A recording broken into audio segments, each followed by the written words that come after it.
Hello everyone, আপনাদের সকলকে আমার এই নতুন ব্লগে স্বাগত জানাই। আজকের ব্লগটি উত্তরবঙ্গের একটি বিশেষ পর্যটন স্থান লাভা লোলেগাঁও। আমরা মূলত লাভা এবং ঋষভটাই কভার করেছি, সেটাই তোমাদের সামনে তুলে ধরব। সময় হাতে কম থাকায় লোলেগাঁওটা কভার করা হয়নি, তবে অবশ্যই নেক্সট টাইম এলে লোলেগাঁওতে অবশ্যই যাব আমরা। আমাদের যাত্রাপথ ছিল মালবাজার হয়ে লাভাতে আসা, তবে লাভাতে আপনারা কালিম্পং হয়েও আসতে পারেন। আমরা যেহেতু অনেক ভোরবেলা রওনা হয়েছিলাম, তো আমরা কেউ ঠিক মতন ব্রেকফাস্ট করে আসতে পারিনি, তাই মাঝে একটা স্টপেজ দিয়েছিলাম চেল নামের একটি জায়গাতে, যেখান থেকে আমরা ব্রেকফাস্ট করে নিই।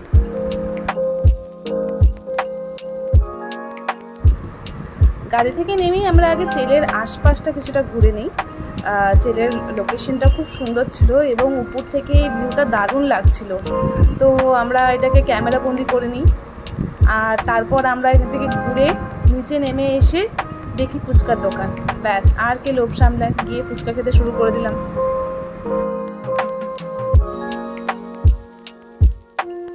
পাহাড়ে এসে মোমো খাবো না, তা তো হতেই পারে না। আমরা দুজনেই মোমো ভীষণ ভালোবাসি, তো আমরা মোমো খেয়ে কিছুটা সময় স্পেন্ড করে তারপর আবার আমরা লাভার উদ্দেশ্যে রওনা হয়ে যাই। লাভা শহরটি পাহাড় এবং পাইন ফরেস্টে ঘেরা একটি ছোট্ট জায়গা।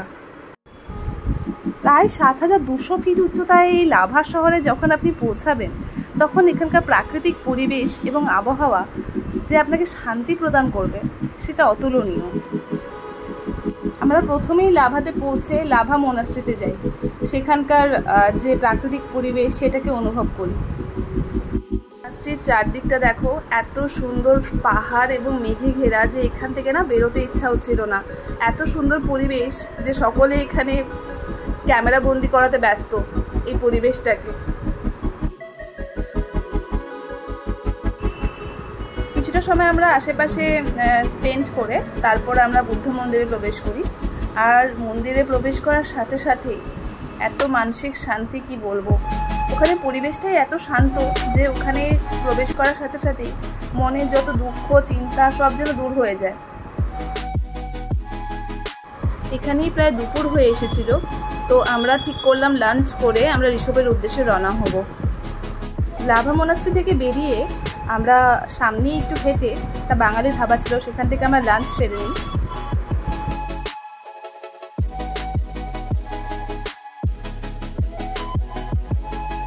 লাঞ্চ সেরে আমরা লাভাতেই একটা পাইন ফরেস্ট আছে, সেখানে আমরা যাই।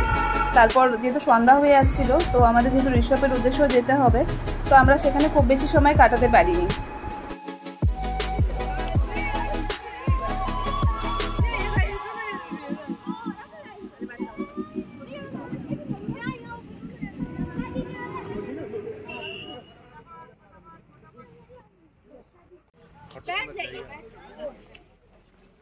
চলো যাই। সন্ধ্যা যত বাড়ছে টেম্পারেচার তত কমছে। বিকেল হতে এখানে যথেষ্ট ঠান্ডা পড়ে গেছিল।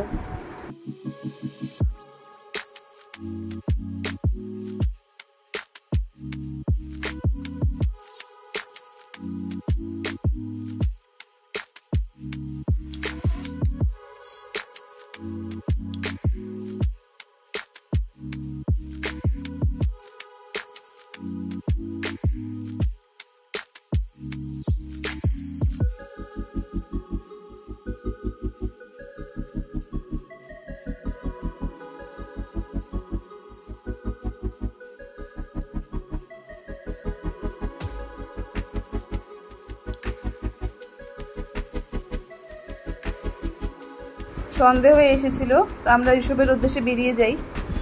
ভীষণই আঁকাবাঁকা রাস্তা, মানে দেখে যথেষ্ট ভয় লাগছিল, যেতেও যথেষ্ট ভয় লাগছিল, অন্ধকার হয়ে গেছিল যেহেতু। তবুও ঈশ্বরের আশীর্বাদে আমরা সুন্দর মতন পৌঁছে গেছি। আমাদের আগে থেকেই একটা হোমস্টে বুকিং করা ছিল, তো আমরা সেখানেই যাই।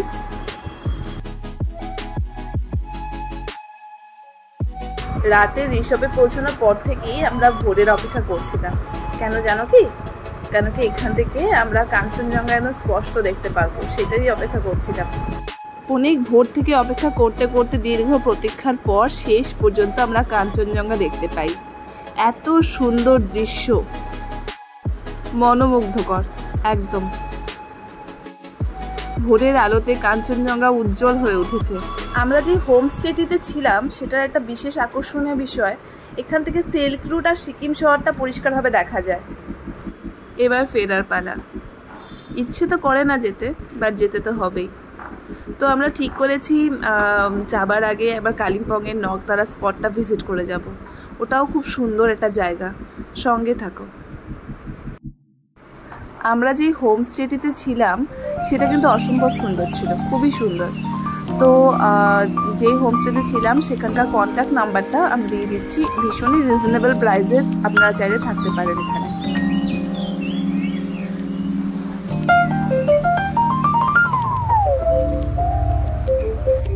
সকালে এখান থেকে ব্রেকফাস্ট করে আমরা নকদারা উদ্দেশ্যে বেরিয়ে পড়লাম ঋষভ থেকে।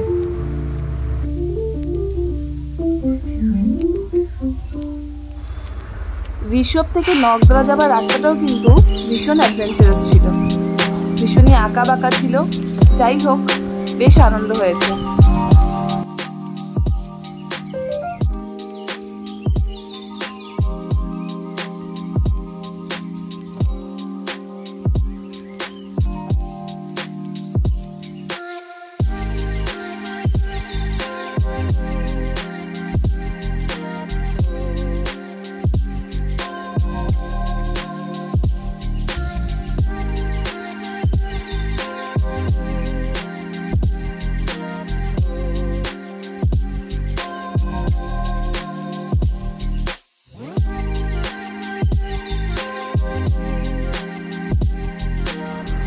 অনেক আঁকাবাঁকা রাস্তা পার হয়ে আমরা নকদারাতে পৌঁছে গেছি। এটা মূলত একটা অফবিট ডেস্টিনেশন, কালিম্পং শহর থেকে 28 কিলোমিটারের মতন দূর।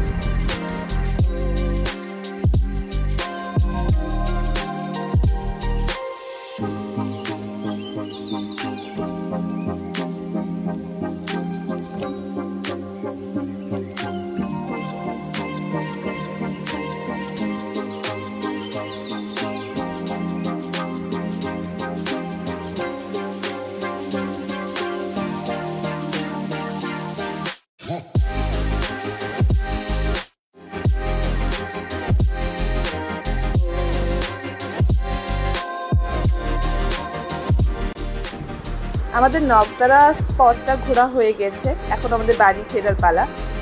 আশা করি তোমাদের এই ব্লগটি ভালো লেগেছে। যদি ভালো লাগে তাহলে প্লিজ কমেন্ট করবে, আর আমার চ্যানেলটি সাবস্ক্রাইব করতে ভুলে যাবে না। আজকে এই পর্যন্তই। সবাই ভালো থাকুন, সুস্থ থাকুন। দেখা হচ্ছে নতুন একটি ব্লগে।